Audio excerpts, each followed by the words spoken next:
Hello बच्चों, कैसे हैं आप लोग। आई होप कि सब अच्छे होंगे। तो स्वागत करते हैं आपका आपके अपने केमिस्ट्री के चैनल ए रसायन पर।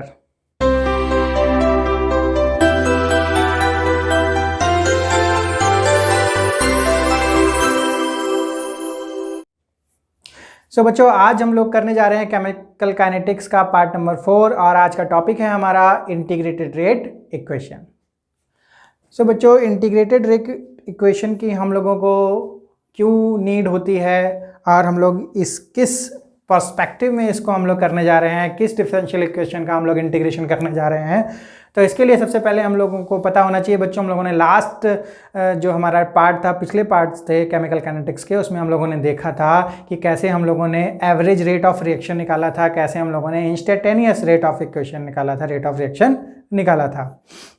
तो बच्चों, जहाँ पर हम लोगों को बहुत ही इंस्टेंटेनियस टाइम पर हम लोगों को अगर जहाँ रेट निकालना था, या फिर जहाँ पर बहुत टाइम पीरियड बहुत ही छोटा था, 10 to 0 था, वहाँ पर हम लोगों को अगर रेट ऑफ रिएक्शन निकालना था तो हम लोगों ने डिफरेंशियल मेथड से रेट ऑफ रिएक्शन निकाला था। बट जो हमारी डिफरेंशियल इक्वेशन होती है, डिफरेंशियल रेट इक्वेशन होती है, वहाँ पर प्रॉब्लम बच्चों ये आती है कि वहाँ पर हम लोगों को ऑर्डर ऑफ रिएक्शन या फिर रेट कांस्टेंट निकालने में प्रॉब्लम होती है। जो हमारी उसकी जो नंबर्स होते हैं उससे निकालने में प्रॉब्लम होती है। तो उसको डिफरेंशियल रेट इक्वेशन को हम लोग किस फॉर्म में लिखते हैं? इंटीग्रेशन फॉर्म में। यानी उसे सबसे पहले हम लोग बच्चों इंटीग्रेट करते हैं, जिससे हम लोगों को वैल्यूज़ आसानी से फाइंड हो जाएं। तो आइए देखते हैं कि किस तरीके से हम लोग इंटीग्रेटेड फॉर्म में रेट ऑफ रिएक्शन का जो इक्वेशन होती है उसको हम लोग कैसे निकालते हैं। तो आइए देखते हैं। तो सबसे पहले हम लोग हमारे सिलेबस में जो है बच्चों वो है ज़ीरो ऑर्डर के लिए और फर्स्ट ऑर्डर के लिए जो हमारा इंटीग्रेटेड रेट इक्वेशन है। तो सबसे पहले हम लोग करने जा रहे हैं फॉर ज़ीरो ऑर्डर रिएक्शन।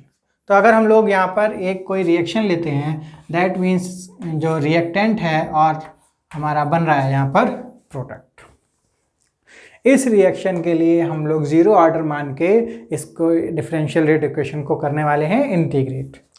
तो बच्चों, अगर हम लोग मानते हैं कि कोई रिएक्शन है जिसमें R एक रिएक्टेंट है और AP हमारा प्रोडक्ट है, तो अगर T0 टाइम पर ये जो हमारा रिएक्टेंट का कंसंट्रेशन होगा उसको हम लोग यहाँ पर मान रहे हैं R0, और T=0 टाइम पर प्रोडक्ट का कंसंट्रेशन होगा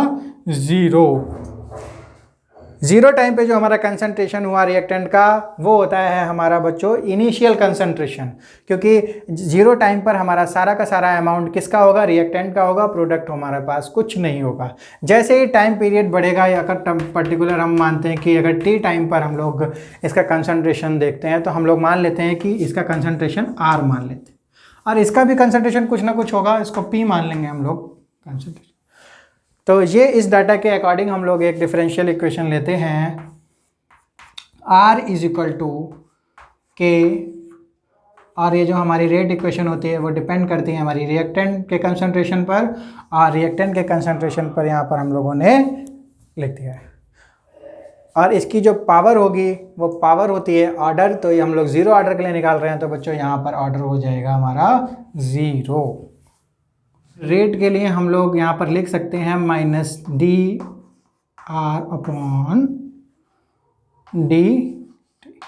सबसे पहले जब हम लोगों ने इंस्टेंटेनियस रेट निकालना सीखा था तो इसी तरीके से हम लोग रेट को लिखते थे। और ये हमारा रेट इक्वेशन है, तो ये हमारा हो गया।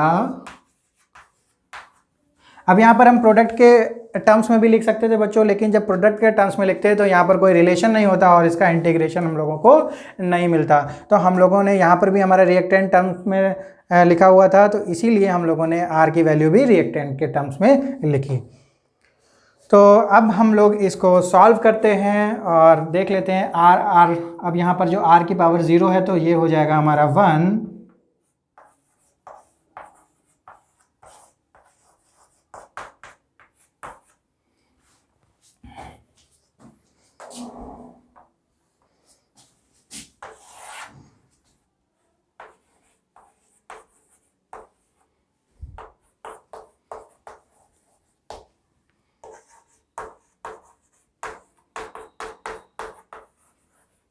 तो बच्चों ये हमारी इक्वेशन बन गई है यहाँ पर R is equal to minus K D T. अब हम लोग क्या करने वाले हैं, हम लोग करने वाले हैं यहाँ पर इंटीग्रेशन, इस इक्वेशन का करने वाले हैं इंटीग्रेशन। तो हम लोग यहाँ पर बोथ साइड क्या करने वाले हैं, एक इंटीग्रेशन का साइन लगाएंगे। तो जो हमारा ये इंटीग्रेशन, ये जो हमारा डिफरेंशिएशन है, ये इंटीग्रेशन से कट हो जाता है और यहाँ पर आ जाएगा आर, और जो ये के डी टी है इसकी वैल्यू हो जाएगी के टी, और एक हमारा कांस्टेंट जुड़ जाता है। जब हम किसी चीज़ को इंटीग्रेट करते हैं बच्चों, तो हमारा एक इंटीग्रेशन कांस्टेंट जुड़ता है जो कि उस किसी भी डिफरेंस को कंपनसेट करता है।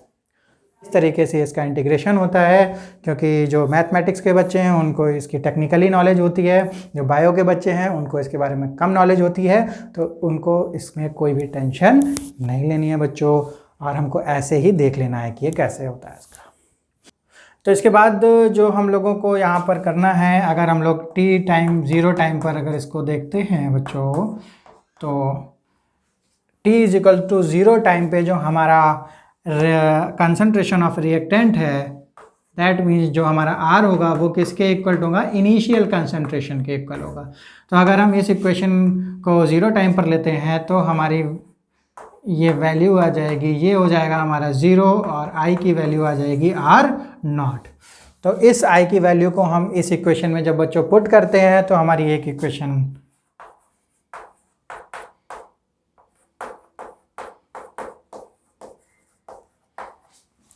हमारी आ जाती है, इस तरीके की एक इक्वेशन आ जाती है।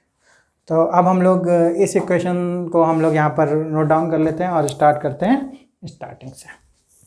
एक इक्वेशन है r is equal to minus K T plus R naught, where this R naught is initial concentration of reactant and this is the concentration of reactant at time t। तो बच्चों इसको हम लोग solve करके एक equation form करेंगे। अगर minus K T को हम लोग इधर ले आते हैं और हम लोग इस r को इस तरफ रख देते हैं, तो हमारी एक इक्वेशन आ जाती है जो कि होती है हमारी 1/t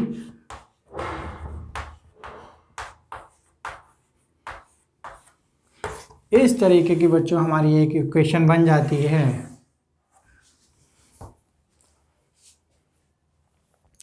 तो ये जो हमारी इक्वेशन है ये इंटीग्रेटेड रेट इक्वेशन बन जाती है फॉर 0 ऑर्डर रिएक्शन। ये क्या बन गई हमारी, k is equal to 1/t r not minus r। This is the initial concentration of reactant and this is the concentration of reactant at time t for 0 order reaction. तो बच्चों हम लोग अब इसका ग्राफिकल फॉर्म भी देख लेते हैं कि किस तरीके से इसको ग्राफिकल रिप्रेजेंटेशन से दिखाया जा सकता है। रिप्रेजेंटेशन के लिए हम लोगों को सूटेबल है हमारी ये इक्वेशन। इसको हम लोग देखते हैं बच्चों कैसे ग्राफ से शो करते हैं।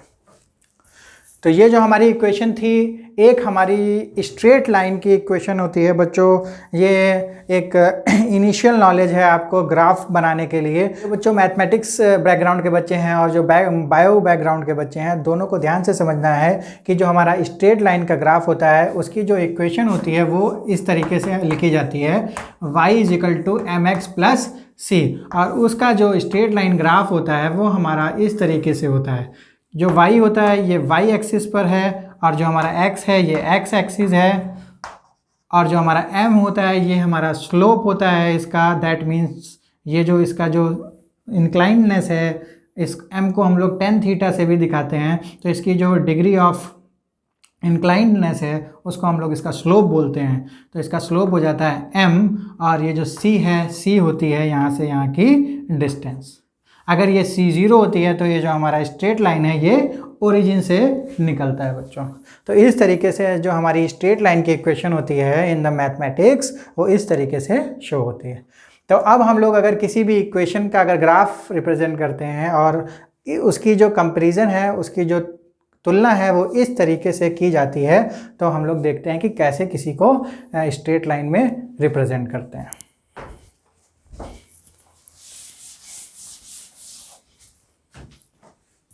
बच्चों इस तरीके की जो हमारी इक्वेशन है, अगर इसको हम लोग कंपेयर करें y is equal to mx plus c से, तो तो जो हमारा y हो गया, अगर हम लोग इसका एक ग्राफ बनाते हैं तो जो हमारा y हो गया वो हो गया हमारा r। तो जो y पर है वो हम लोग यहाँ पर रख देंगे कंसंट्रेशन ऑफ रिएक्टेंट यहाँ पर, और ये जो हमारी x पे है वो हम लोग टाइम को ले लेंगे, और जो हमारा ये जो हमारा c है डिस्टेंस है। अच्छा, सबसे पहले हम लोग देख लेते हैं जो हमारा स्लोप है वो है हमारा माइनस में। तो जब बच्चों हमारा माइनस में स्लोप होता है तो स्ट्रेट लाइन इस तरीके से ना जाके हम लोगों की किस तरह टुवर्ड्स डाउनवर्ड्स होती है। तो डाउनवर्ड हमारा एक स्ट्रेट लाइन जाएगी, क्योंकि हमारा यहाँ पर जो स्लोप है वो है माइनस के। तो जो माइनस है इसलिए हमारी ये जो इसकी डायरेक्शन होगी वो डाउनवर्ड डायरेक्शन होगी। और जो हमारा ये c है वो है हमारा r0। तो ये जो हमारी डिस्टेंस होगी यहाँ पर ये इनिशियल कंसंट्रेशन यहाँ से शुरू होगी। तो इस तरीके से हम लोग देख सकते हैं कि जो जीरो ऑर्डर की जो हमारी इंटीग्रेटेड रेट इक्वेशन बनी थी उसका जो ग्राफ है r वर्सेस t, इस तरीके से हम लोगों का ग्राफ बन जाता है बच्चों। ऐसे ही हम लोग किसी भी और इक्वेशन को कंपेयर करके एक ग्राफ को रिप्रेजेंट कर सकते हैं बच्चों। एक और हमारे पास एक टर्म आता है जिसे बोलते हैं हाफ लाइफ पीरियड। तो किस तरीके से हम हाफ लाइफ पीरियड को निकालते हैं वो भी हम लोग इसी इक्वेशन की हेल्प से देखेंगे। तो हम लोग अब देख लेते हैं half life period for zero order reaction कैसे हम लोग फाइंड करेंगे। तो जो हाफ लाइफ पीरियड होता है, तो अगर जो टाइम t है वो हमारा कितना हो जाएगा, हाफ। तो t हाफ के लिए जब हम लोग निकालने वाले हैं तो जो हमारी कंसंट्रेशन होगी रिएक्टेंट की वो भी हाफ टाइम पर कितनी रह जाएगी, इनिशियल कंसंट्रेशन की हाफ रह जाएगी। तो जो हमारा r होगा वो हमारा किसका हाफ हो जाएगा, जो इनिशियल कंसंट्रेशन का हाफ रह जाएगा। तो इन डाटा की हेल्प से हम लोग को जो इक्वेशन निकाली थी हम लोगों ने integrated rate equation for the zero order, वो थी हमारी 1/t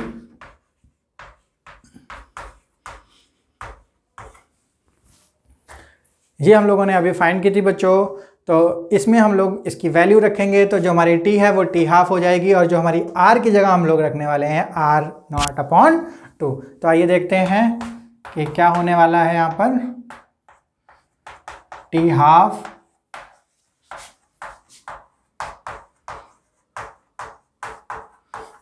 r0 माइनस r0/2 और this is the t half. तो t हाफ को हम लोग इधर ले आते हैं तो ये हो जाएगा 1/k and this is r0/2। तो हमारे पास जो इक्वेशन बन के आई है वो है 1/2k इंटू r0। तो this is the half life period for zero order reaction. तो जीरो ऑर्डर इक्वेशन या जीरो ऑर्डर रिएक्शन के लिए जो हमारी हाफ लाइफ का इक्वेशन है वो हमारी ये बन के आती है। तो बच्चों इसके लिए भी हम लोग ग्राफिकल रिप्रेजेंटेशन कर सकते हैं, जैसे कि हम लोगों ने अभी देखा था कि कैसे हम लोग कंपेरिजन करके जो हमारी मैथमेटिकल इक्वेशन होती है उसे कंपेयर करके हम लोग उसको ग्राफ के रूप में शो कर सकते हैं। तो आइए बच्चों, हम लोगों ने देखा कि कैसे हम लोगों ने जीरो ऑर्डर के लिए इक्वेशन निकाली, इंटीग्रेटेड रेट इक्वेशन निकाली, और कैसे हाफ लाइफ इक्वेशन निकाली उसकी। तो अब हम लोग कर लेते हैं फर्स्ट ऑर्डर के लिए।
तो आइए बच्चों, हम लोग देख लेते हैं अब फर्स्ट ऑर्डर के लिए इंटीग्रेटेड रेट इक्वेशन। तो जैसे कि हम लोगों ने जीरो ऑर्डर के लिए निकाली थी तो वहाँ पर हमारी जो इक्वेशन आई थी वो थी k is equal to 1/t r not minus R. तो यहाँ पर हम लोग शुरुआत करते हैं, एक रिएक्शन लेते हैं जो कि है R से, R for reactant, P for product. तो ये रिएक्टेंट से प्रोडक्ट की तरफ रिएक्शन जा रही है। तो यहाँ पर भी हम लोग कुछ कंडीशन लेते हैं कि 0 टाइम पे जो हमारी कंसंट्रेशन ऑफ रिएक्टेंट है उसको हम लोग कहेंगे इनिशियल कंसंट्रेशन ऑफ रिएक्टेंट, और उसको शो करेंगे R0 से। तो शुरुआत में जो हमारी कंसंट्रेशन ऑफ प्रोडक्ट होगी वो होगी 0, और अगर हम पर्टिकुलर t टाइम पर मानते हैं कि हमारी कंसंट्रेशन है R, और इसकी हम लोग मान लेते हैं P। तो हम लोग स्टार्ट करते हैं बच्चों, कहाँ से स्टार्ट करेंगे? R इज इक्वल टू यानी रेट लॉ से। रेट लॉ हमारा हो जाएगा, और फर्स्ट ऑर्डर है तो जो हमारा इसकी पावर होगी वो होगी 1। तो इस तरीके से हम लोग स्टार्ट करने वाले हैं एक डिफरेंशियल इक्वेशन। तो R की जो हम लोग वैल्यू है, रेट ऑफ इक्वेशन है, वो हम लोग लिखेंगे minus D R upon D T is equal to K R. हम लोगों ने पहले भी डिस्कस किया था कि यहाँ हम लोगों ने रिएक्टेंट के टर्म्स में क्यों लिखा है, क्योंकि यहाँ पर हमारा जो रेट लॉ होता है वो रिएक्टेंट के टर्म्स में ही होता है। तो अगर एक जैसा है तो हम लोग इसको आसानी से इंटीग्रेट कर सकते हैं और हमको यहाँ पर एक वैल्यू फाइंड हो सकती है। तो इसीलिए हम लोगों ने इसको रिएक्टेंट के टर्म्स में लिखा है बच्चों। तो आइए हम लोग आगे करते हैं इसको सॉल्व। तो अब ये जो आर वाले टर्म्स हैं वो एक साथ लिख लेते हैं।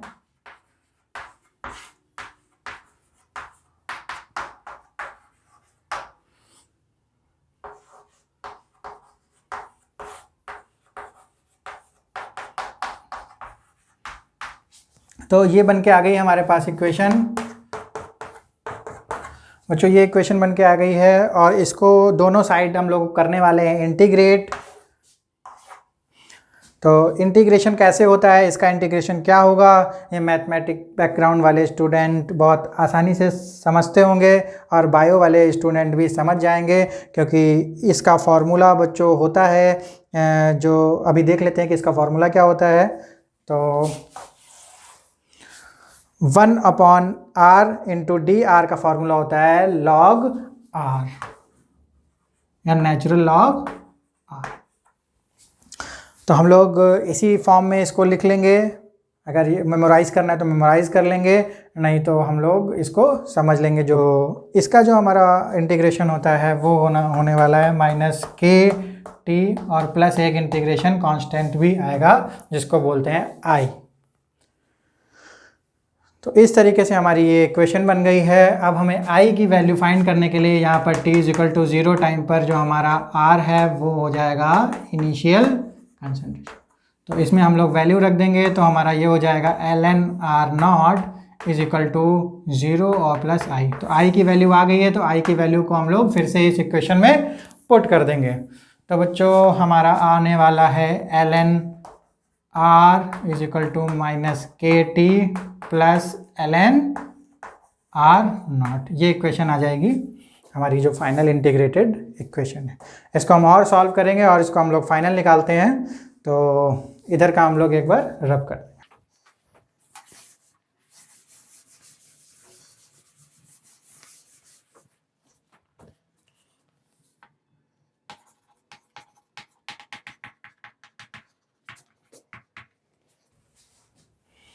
इसको ln को हम एक साइड लिख लेते हैं, kt को हम लोग एक साइड लिख लेंगे। तो यहाँ पर आ जा रहा है हमारा ln r not minus ln r, और जो हमारा ln अगर ln x minus ln y होता है तो ये जो इसका जो फॉर्मूला होता है वो आ जाता है ln r नॉट अपॉन। इस तरीके से हम लोग इसको लिख सकते हैं लॉग को, नेचुरल लॉग को। तो ये हमारा फॉर्मूला बन जाता है K T is equal to ln r naught upon r। तो जो हमारा k का फॉर्मूला बना है 1 upon T is equal to ln r naught upon. तो ये हमारा बन के आता है for the first order reaction integrated rate equation.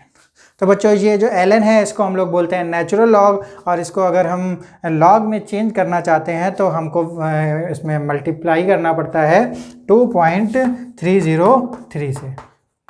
जब हम इसमें इसकी मल्टीप्लाई कर देते हैं तो जो ln है वो हमारा वैल्यू आ जाती है log, और ये फार्मूला बन जाता है कुछ इस तरीके से। अब बच्चों आप लोग कहोगे कि हम लोगों ने नेचुरल लॉग को लॉग में क्यों चेंज किया, क्योंकि जो हमारी लॉग की वैल्यूज़ होती हैं वो इजीली फाइंड कर सकते हैं हम लोग। इसकी वैल्यूज़ अगर log 2 है, log 3 है, log 4 है तो इसकी वैल्यूज़ इजीली हम लोग फाइंड कर सकते हैं, इसलिए हम लोगों ने नेचुरल लॉग को लॉग में चेंज कर लिया है। और हमारा जो फाइनल फार्मूला है फर्स्ट ऑर्डर रिएक्शन के लिए वो हमारा बनता है ये। सेम फार्मूलेज हैं, बस इसको नेचुरल लॉग को लॉग में चेंज किया है, जिसके लिए हम लोगों ने यहाँ पर मल्टीप्लाई किया है बच्चों 2.303 से। तो हमारा फार्मूला बना k is equal to 2.303 upon T log r naught upon r। तो बच्चों ये हमारा फाइनल इंटीग्रेटेड रेट इक्वेशन आ जाता है फर्स्ट ऑर्डर रिएक्शन के लिए।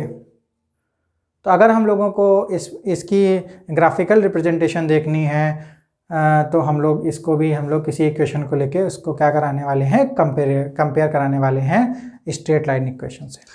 अगर बच्चों हम लोग इस इक्वेशन को कंपेयर कराते हैं तो देखते हैं कि कैसे हम लोगों का यहाँ पर ln r naught upon r आ जाता है हमारा kt। तो अगर ये इसको हम लोग y मानते हैं, इसको mx मानते हैं और c हमारा कुछ नहीं है तो 0 हो जाता है। तो इसके लिए जो हमारी इक्वेशन जो ग्राफ बनेगा देख लेते हैं। y हमारा हो जाता है ln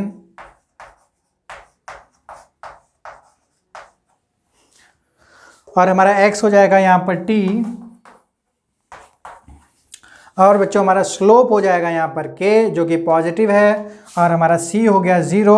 तो 0 का मतलब है हमारा जो स्ट्रेट लाइन है वो जाने वाली है ओरिजिन से, तो इस तरीके से हमारा ये हो जाएगा और हमारा स्लोप हो जाएगा यहाँ पर पॉजिटिव k।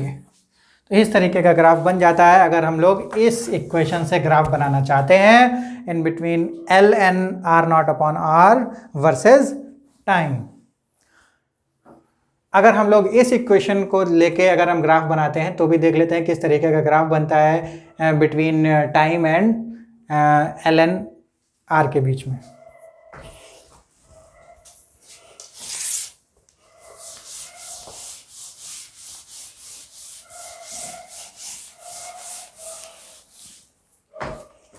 तो बच्चों अगर हम इसको लेके ग्राफ बनाते हैं, इसको हम कंपेयर कराते हैं y is equal to mx r plus c से, तो जो हमारा ग्राफ बनेगा वो हमारा y हो जाएगा ln r।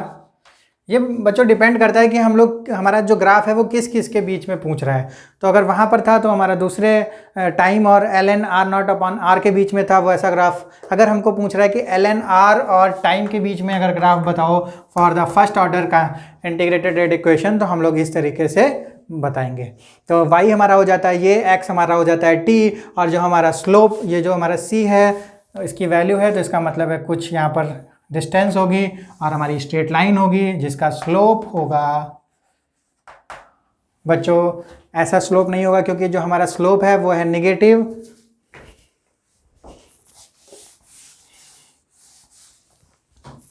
बच्चों हमारे पास जो स्लोप है वो है नेगेटिव, तो जो हमारी इसकी डायरेक्शन होगी वो टुवर्ड्स डाउन होगी यानी डाउनवर्ड्स होगी।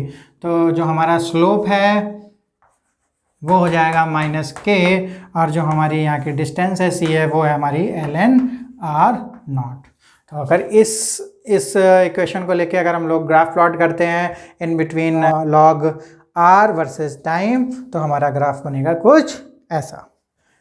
ये जो हमारी इंटीग्रेटेड रेट इक्वेशन थी फर्स्ट ऑर्डर के लिए, अगर हमारे पास कोई सी दो टाइम के लिए यानी t1 और t2 के लिए अगर हमारी इक्वेशन पूछी गई है या हमको फाइंड करने के लिए वैल्यूज़ बोलता है, तो किस तरीके के हमारे फॉर्मूलेशन होगी, किस तरीके की इक्वेशन फॉर्म होगी, आइए देख लेते हैं बच्चों। अगर t1 के लिए इस इक्वेशन को हम लोग लिखते हैं तो t1 पे जो हमारी r होगी, r की कंसंट्रेशन उसको हम लोग r1 मानेंगे, और t2 के लिए अगर हम लोग मानते हैं तो हम लोग कंसंट्रेशन R2 मान के इसको फाइंड करेंगे। तो ये हमारी जो इक्वेशन है वो t1 के लिए अगर हम लोग लिखते हैं तो हमारी हो जाएगी ln R1 is equal to -KT1 plus ln R0। ये हमारी हो जाएगी इक्वेशन नंबर 1। और अगर हम t2 के लिए इसको लिखते हैं तो हमारी हो जाएगी ln R2 is equal to minus KT2 plus ln R0। तो बच्चों ये हमारी, इसको हम लोग मान लेते हैं इक्वेशन नंबर 2। तो जब इक्वेशन नंबर 2 को हम लोग 1 को माइनस करते हैं 2 से, तो देखते हैं हमारी आती है ln R2 minus ln R1 is equal to minus KT2 plus KT1, और ये वाले जो टर्म है ये हमारे क्या हो जाएंगे, कैंसिल हो जाएंगे, कट जाएंगे। तो इस तरीके से हम लोग देख लेते हैं यहाँ पर KT2 माइनस KT1, ये हो जाएगा हमारा ln R1 minus ln R2। K को कॉमन ले लेते हैं यहाँ पर, T2 minus T1 is equal to ln यहाँ पर R1 अपॉन R2। तो इस तरीके से हमारा ये फॉर्मूला आ गया यहाँ पर, K is equal to 1 upon T2 T1 ln R1। तो ये हमारा फर्स्ट ऑर्डर के लिए इंटीग्रेटेड रेट इक्वेशन आया है, जब बच्चों 2 टाइम दिए हुए हों हमारे पास और 2 कंसंट्रेशन भी गिवन हो। तो इस तरीके की जो हमारी वैल्यूज़ होंगी वो आसानी से फाइंड हो सकती हैं विद दिस इक्वेशन। और इस इक्वेशन को हम लोग अगर नहीं निकालते तो हम लोग क्वेश्चन को भी डायरेक्ट यहाँ से सॉल्व कर सकते हैं, लेकिन इस इक्वेशन की हेल्प से बच्चों जो हमारा क्वेश्चन होगा वो जल्दी निकल जाएगा और आसानी से फाइंड हो सकता है। बच्चों अब हम लोग उसका हाफ लाइफ पीरियड भी देख लेते हैं कि किस तरीके से हाफ लाइफ पीरियड निकालते हैं, जो कि बहुत इंपॉर्टेंट है। उसके बेस्ड बहुत सारे क्वेश्चंस हमारे डायरेक्टली कंपटीशन में या बोर्ड्स में फ्रिक्वेंटली दिखाई पड़ते हैं। तो आइए देख लेते हैं हाफ लाइफ पीरियड कैसे निकालते हैं for the first order reaction. तो हाफ लाइफ पीरियड के लिए बच्चों हम लोग देखते हैं कि जो टी है वो हमारा टी हाफ, उसको हम लोग पुट करेंगे, और जो टी हाफ पर जो हमारा कंसंट्रेशन होगा रिएक्टेंट का वो इनिशियल कंसंट्रेशन का हाफ हो जाएगा। कि टी हाफ पर जो हमारा जो शुरुआत में जो इनिशियल कंसंट्रेशन था वो रिएक्टेंट का हाफ हो जाएगा कंसंट्रेशन। तो देखते हैं कि जो हमारी इक्वेशन थी वो थी हमारी K upon T 2.303 log R0 upon R। तो इसमें हम लोग T की जगह पर क्या रखने वाले हैं, 2.303 अपॉन T हाफ, और हम लोग रखने वाले हैं R के जगह पर R0 अपॉन 2। तो ये हमारा कैंसिल हो जाएगा। तो T हाफ अगर हम लोग यहाँ पर लिख लेते हैं तो आने वाला है log 2। और बच्चों log 2 की वैल्यू होती है हमारी गिवन होती है, log 2 की वैल्यू होती है हमारी 0.3010 अपॉन 3। इसको जब मल्टीप्लाई करेंगे तो हमारे पास आने वाला है 0.693 इज इक्वल टू K। बच्चों इस इक्वेशन में हम लोगों को साफ दिख रहा है जो हमारी हाफ टाइम पीरियड है वो इंडिपेंडेंट है हमारे कंसंट्रेशन ऑफ रिएक्टेंट के। जो इसकी वैल्यू है वो उस पर डिपेंड नहीं कर रही है, इसकी वैल्यू डिपेंड कर रही है केवल रेट कांस्टेंट पे। तो अगर हमको रेट कांस्टेंट की वैल्यू यहाँ पर हाफ लाइफ निकालनी है और हमारी रेट कांस्टेंट की वैल्यू दी हुई है तो हमारी वैल्यू आसानी से फाइंड हो सकती है। इसके लिए हमको कंसंट्रेशन ऑफ रिएक्टेंट नहीं चाहिए होगा। तो ये बहुत इम्पॉर्टेंट है for the competition as well as for your boards बच्चों। तो हमको ये ध्यान से करना है बच्चों। इसके ऊपर जो बेस्ड क्वेश्चंस हैं उनको हम लोग करने वाले हैं नेक्स्ट सेशन में, उसकी खूब सारी प्रैक्टिस करेंगे। हर तरीके के क्वेश्चन को हम लोग सॉल्व करने वाले हैं अपने नेक्स्ट सेशन में। तो आज हम लोगों ने बच्चों देखा integrated rate equation for the zero order reaction, integrated rate equation for the first order reaction, और उसका हम लोगों ने ग्राफिकल रिप्रेजेंटेशन देखा, उसके लिए हाफ लाइफ पीरियड देखा। तो आज के लिए हम लोग क्लास को यहीं पर फिनिश करते हैं और हम लोग इसके लिए जो बहुत सारे क्वेश्चंस हैं वो हम लोग नेक्स्ट सेशन में प्रैक्टिस करने वाले हैं। तो टिल देन बच्चों बाय बाय, और तब तक इसको प्रैक्टिस करते रहिएगा और खुश रहिएगा, मस्त रहिएगा।